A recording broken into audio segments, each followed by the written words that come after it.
Hi there, I'm Tom Spencer. This week on Central Texas Gardener, Jon Hutson from Tillery Street Plant Company goes for a drought-tough punch with spiky and soft combos. On tour, see how two gardeners transform their old yard. Daphne answers our top viewer question and makes her pick of the week. Eric Pedley demonstrates how to propagate succulents. So let's get growing right here, right now. Support for Central Texas Gardener comes from GeoGrowers, offering custom soil blends for lawns, gardens, xeriscaping, and organic landscaping supplies. More information at geogrowers.net.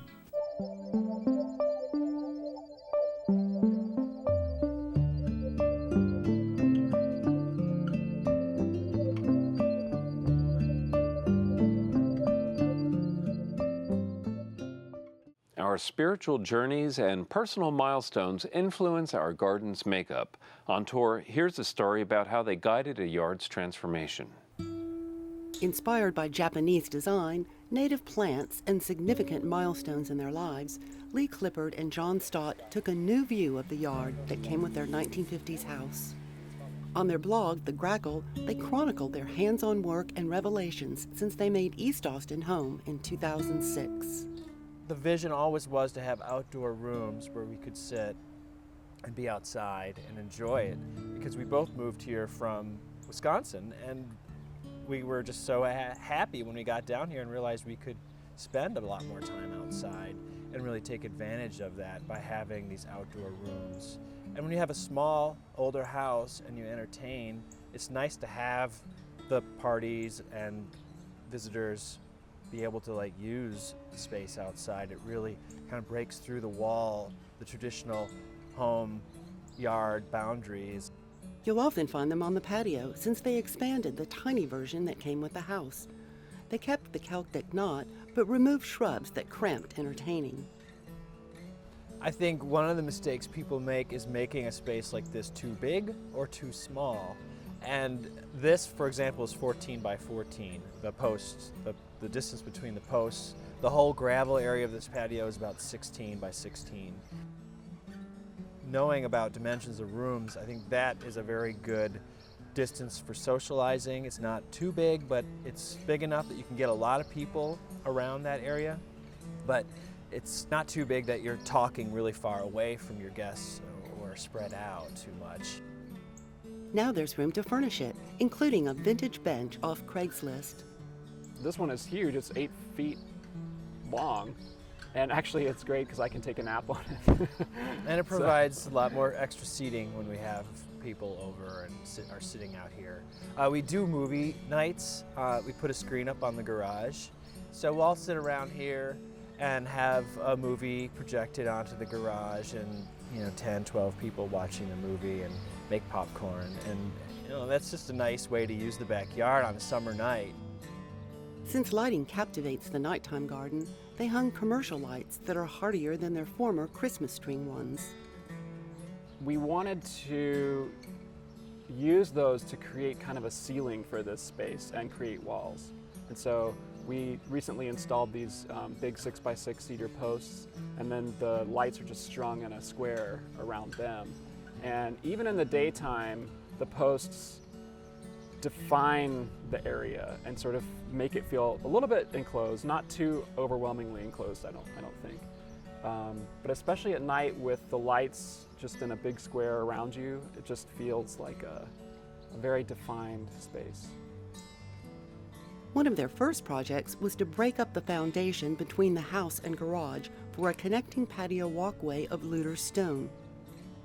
Working with Dig It Gardens, their design was inspired by Japanese garden philosophy where four corners never meet. If you had a place where four corners met, the eye would naturally stop there. So rather than sort of travel past that. They also adopted the Japanese philosophy of naturalistic elements. Yeah, I think one of the things that we both are attracted to and we're striving for in the garden is creating a tension between linear, modern, sort of man-made elements and the natural, really organic elements. And so there's a lot of actually kind of stark, hard edges in this garden, but I think those are really softened by the just sort of wild plants that are planted right behind that edge. So what we wanted to do was create a space that can sort of stand on its own, but have it fill in, and sort of the edges are kind of wild. And so that's what you find, I think, with our patio too, is that there's this hard linear entryway and pathway and very flat sawn patio limestone, and then all of a sudden it will jump into just sort of the more natural limestone and kind of random, and sort of that tension between those two elements. Yeah, and I think there's a skill to keeping it simple and uncluttered, because there's a tendency when you're a gardener to start adding things. I don't know if we have that skill necessarily. Well, I think in the entrance we've kept it pretty disciplined. I like to think, but yeah, it's hard to keep it disciplined. I think sometimes it definitely, that's also a tension, right, between the simple and the more natural, or the natural and the modern. I think that's kind of that line we're trying to walk. I think that sometimes we want to add more things, especially to the entry to this back garden here. It feels like, I think, I want to put a little pot here with a plant in it or something like that. But I try really hard to resist that urge, because there's something really nice about just opening that gate, and there's just 3 bamboo muleys there, and there's, just a bench and just a path, and you can see this is where I'm going into this garden. But some things they don't want to see, like their new tankless water heater. With 2x2 cedar slats, Jon built a screen. The other Craigslist bench affirms Jon's design. Rather than planting vines, they chose a desert willow in front to add depth with its architectural grace. When the desert willow is in full bloom, which is much of the summer, it is amazing. And the pink blooms are gorgeous, and there's hummingbirds that come to it, and there's hawk moth larvae that like to eat on it, and it smells really good when you walk in the back. Actually, that window, that corner right there, is our kitchen, and we stand there all the time at the sink, and it's nice to have that desert willow, which is a little bit more airy and lacy, and when you're standing there washing dishes or working in the kitchen, to be able to gaze out and see through that desert willow to this space is really nice. The path carries them past the patio to a built-up garden. Naturalistic beds that feed the wildlife frame the more controlled vegetable gardens that feed Lee and Jon. At the back, they built up berms and dug out a dry creek to redirect flooding rain that swooped down the slope to their house. To put an old post to use, they designed a milestone that keeps the people and places they love close to home. And it's also a compass. Although Lee and Jon want to connect the spaces, they arranged to separate their functions. Sometimes it's nice to sit here on a Saturday afternoon with a lemonade or a beer or whatever, and not have to look at the vegetable garden and say or think, gosh, I wish I was out there weeding, or I really need to trim that. So what we have done is created a screen here with the bay tree and the wax myrtle. Lee and Jon continue patio living in front, but with a different persona. Cooling shade in summer's heat, and a public view to connect with strolling neighbors. Diverse texture and ever-changing flowers to attract wildlife replace the spindly grass they tilled under. For a grassy look, low-care native sedges brush a pathway stone pattern that unites formal and naturalistic Japanese design. They replaced crumbling brick walls and built up the curbside with dry stack limestone. Austin Outdoor Studio customized the steel risers on their pea gravel walkway. Another Austin contribution comes from East Austin neighbor Roger Foster, a sculptor who represents Lee and Jon's portal to the sun, earth, and sky with ocular number 11, based on a shamanistic object from ancient China. Lee's brother Robert depicts their respect for wildlife with his custom-made ants. With the hardscape structure in place, their young garden balances native plants and hardy adapteds to respect resources as well as wildlife.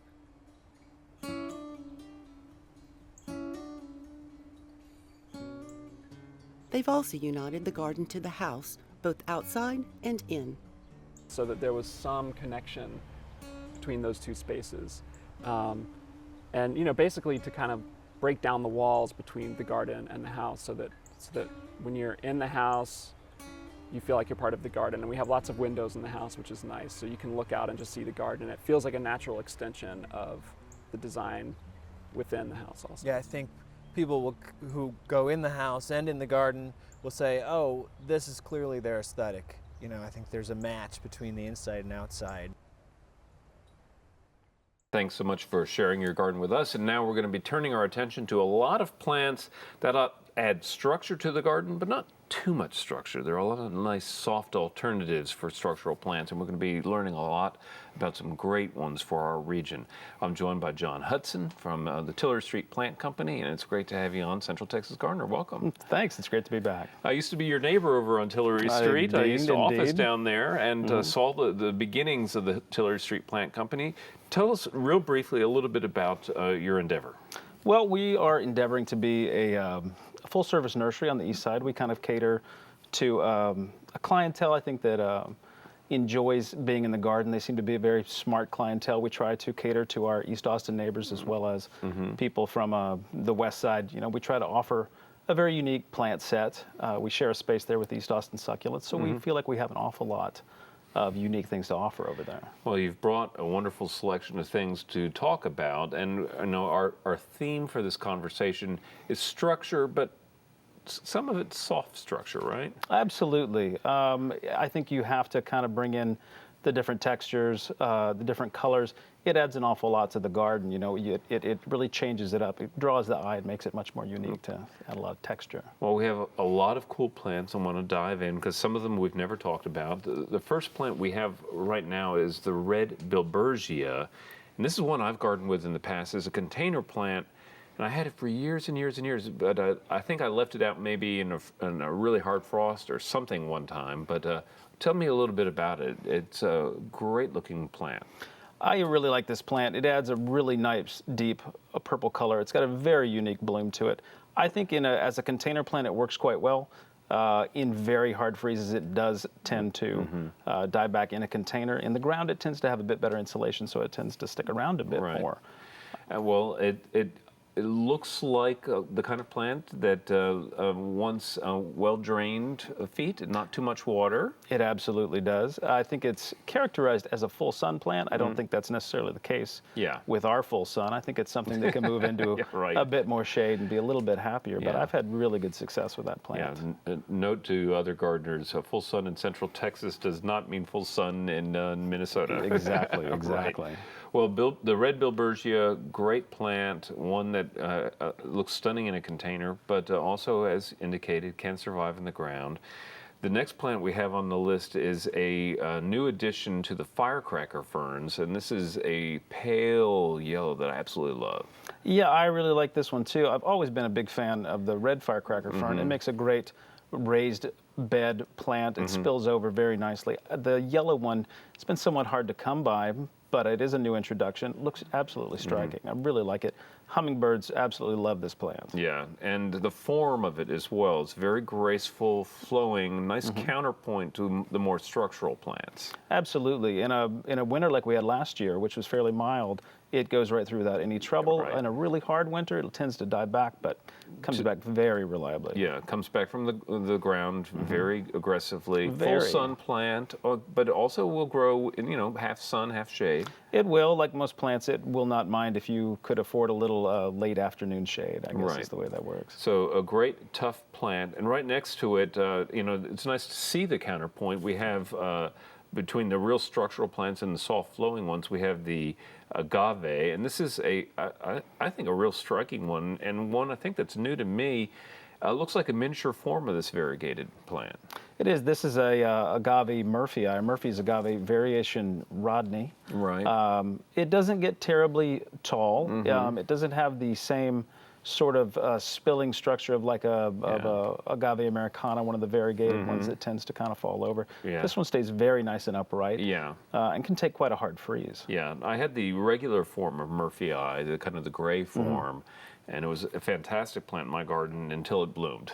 Oh yes, absolutely. Once they bloom, they're over with. But the great little plant, and one that doesn't take up too much room in the garden. No, absolutely. And that's another one that gives you a fantastic structure, something you can really build a lot of low-growing perennials around also to give you a lot of depth and texture. Right. Well, those are all sun plants. We're going to move to the shade now. We have American Beautyberry, which a lot of people disparage because of its kind of free-flowing form, but I think it's, you know, a nice counterpoint. I think it is. It can really start to take up some space after a while. It's a great understory plant. It's a wonderful habitat plant also. But once it fills out with the purple berries, I think it's just absolutely fantastic. Yeah. It's one of those things you can leave in a lot of shade. Once it's established, you never have to do anything for it if you don't want to. I had it in a garden for a long time, moved away, and was sure it was going to die without my care. I came back 12 years later, it was still there. So, oh, yeah, absolutely. And I'm sure nobody cared for it in the interim. Yeah. And this one is it's blooming, but it doesn't have the berries yet. But in the fall, it's one of the more spectacular shows that you can count on. Absolutely. Very unusual purple color to the berries, almost a light grape color. I really like this plant. Yeah. A couple more plants for the shade, the Ojo Santa and the Inland Sea Oats. The Ojo Santo is another one that I really like quite a bit. It is used in cooking down in Mexico and Central America. Absolutely wonderful. A lot of people also call it a root beer plant. If you break it apart, you can smell it. It has a very root beer-like smell to it. Sarsaparilla kind of thing. Very much so, yeah. Yeah, well, a great plant, very popular for cooking in a lot of different cultures. A couple of new things up here on the tables. This is a relatively new cultivar of a yucca, and I love the color on this one. Is this as tough as you would expect a yucca to be? I would say it's probably not as tough in blazing hot sun. The thing that I really like about this particular one is it will take a bit of shade, and something that looks as delicate as this I wouldn't expect to survive very well in freezes, whereas this one will go quite low, down to 0, quite easily. In the sun, it'll do pretty well, but it can also take a little bit of shade, which is real nice. And speaking of sculpture, this is like a little mini sculpture over here. This is actually, I was shocked to see this was a Manfreda. It looked like a miniature agave to me, but when you see it up close, you can really see that more flesh-like kind of texture that it has. Yeah, I really like that one as well. The Manfreda family is one that it's well suited for our climate for the most part, but you don't see a lot of it out there yet. I don't think it's been introduced to a lot of people, so I think it's something that's really coming along nicely, being used a lot in rock gardens. Also a wonderful container plant. Fantastic blooms. We'll learn more about it later in the program. It's our plant of the week, but this is a stunning little example of it. And next to it is Candelia, which to me looks like a desert equisetum. Yeah, very much like the horsetail reed, and could kind of go in that same sort of area. I love this plant. It takes a little while to get to full size, but it's one that once you put it in the ground, you can all but forget about it. It's a very full sun plant. Looks very nice and tall and structural, and requires very little water. Yeah, a really nice counterpoint to the more fleshy kind of looking things like the agaves, I think.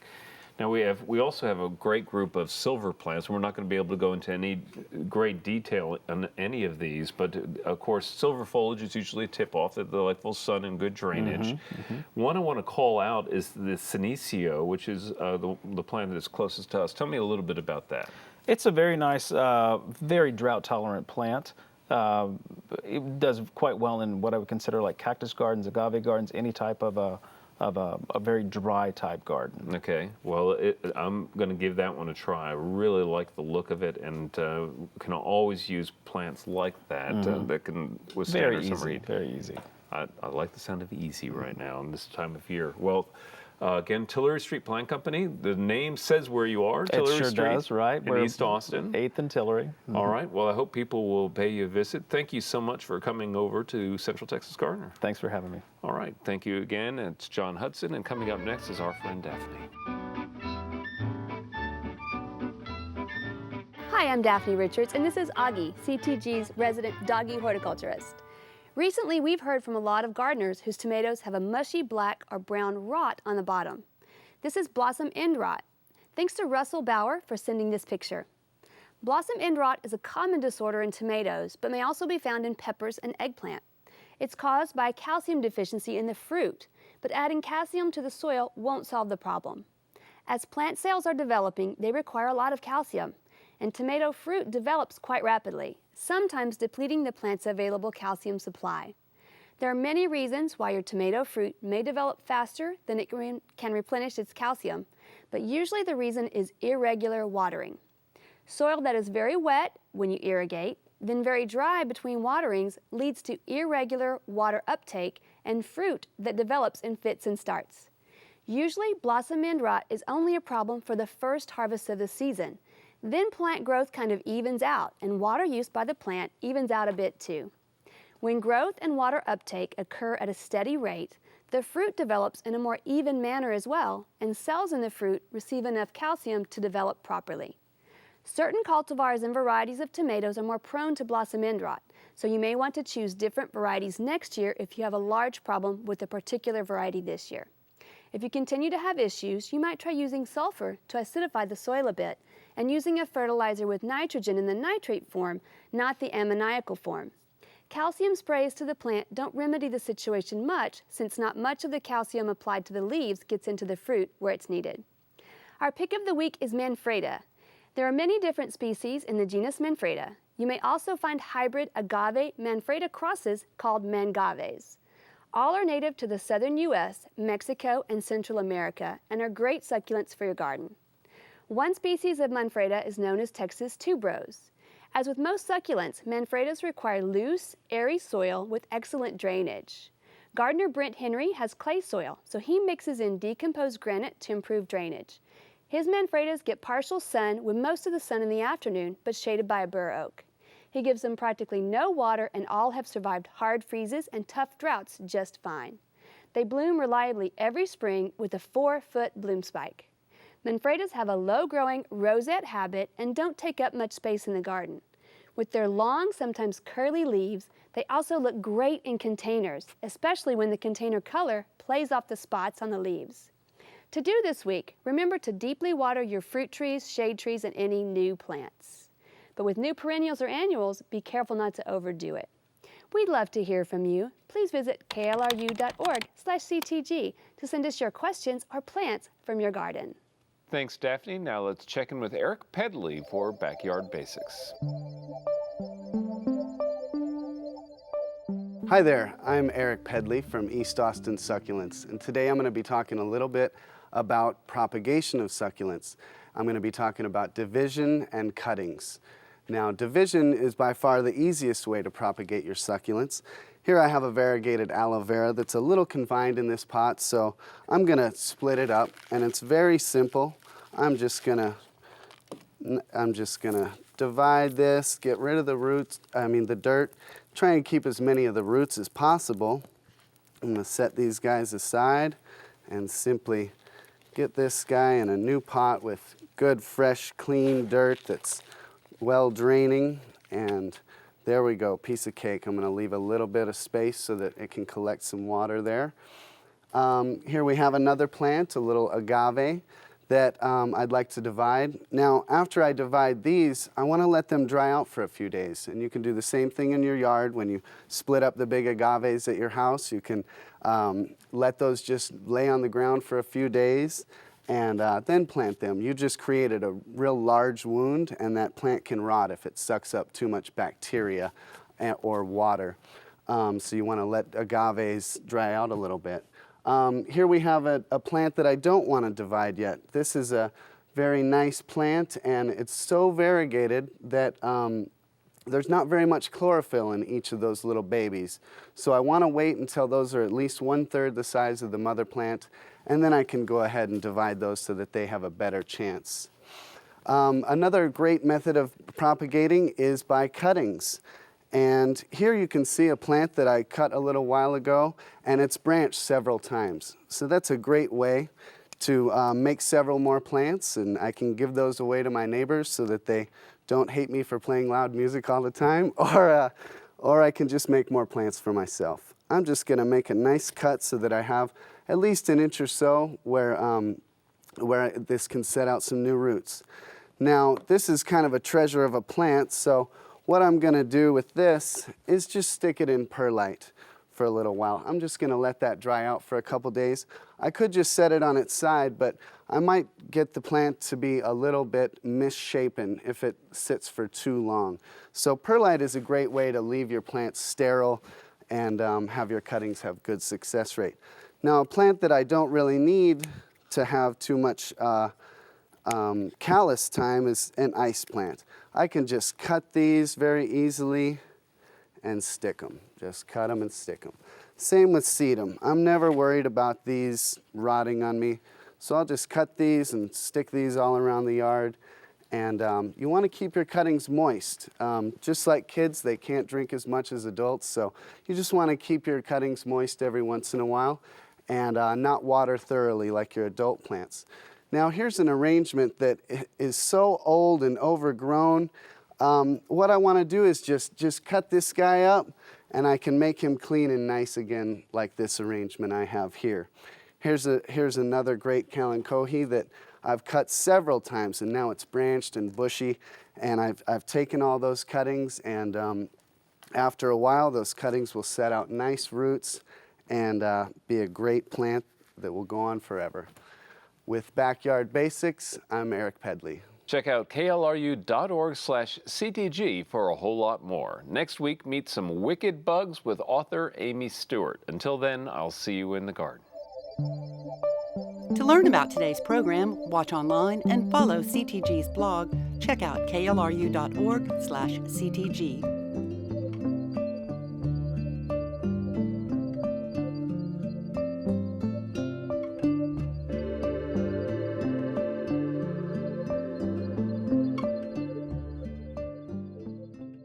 Support for Central Texas Gardener comes from GeoGrowers, offering custom soil blends for lawns, gardens, xeriscaping, and organic landscaping supplies. More information at geogrowers.net.